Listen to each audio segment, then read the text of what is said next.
भारताचा व्यवहार तोल, व्यवहार शेष. एखाद्या देशाचा व्यवहार तोल म्हणजे विशिष्ट कालावधीत म्हणजेच एका वर्षात त्या देशातील नागरिक व जगातील इतर देश यांच्यामधील सर्व आर्थिक व्यवहारांची केलेली पद्धतशीर नोंदणी होय. व्यवहार तोलात खालील बाबींचा समावेश होतो: निर्यात वस्तू आणि सेवांपासून मिळणारे उत्पन्न, परदेशातून मिळणारे भांडवल, आयात वस्तू आणि सेवांसाठी द्यावी लागणारी देणी, परदेशात दिलेली भांडवली देणी. व्यवहार तोलाचे 2 गटात वर्गीकरण केले जाते: 1. चालू खाते म्हणजे करंट अकाउंट. 2. भांडवली खाते म्हणजे कॅपिटल अकाउंट. हे आहे GK मराठी यूट्यूब चॅनल. व्यवहार तोलाचे चालू खाते.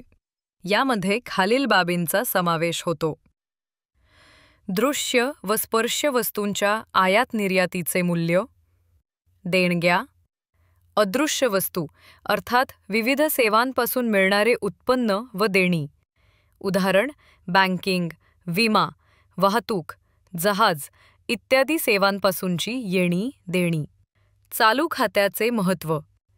चालू खात्यावरून देशाचा व्यवहार तोल अनुकूल आहे की प्रतिकूल याची निश्चित कल्पना येते. चालू खात्यातील व्यवहारांचा भांडवली खात्यावर परिणाम होतो. व्यवहार तोलाचे भांडवली खाते.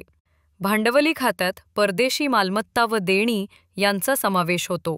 या खात्यावरून देशाच्या आंतरराष्ट्रीय आर्थिक स्थितीची कल्पना येते. व्यवहार तोलामुळे देशाची आर्थिक स्थिती स्पष्ट होते. आंतरराष्ट्रीय व्यापारातील देशाची परिस्थिती स्पष्ट होते. भारताचा व्यवहारशेष सातत्याने प्रतिकूल राहिला आहे.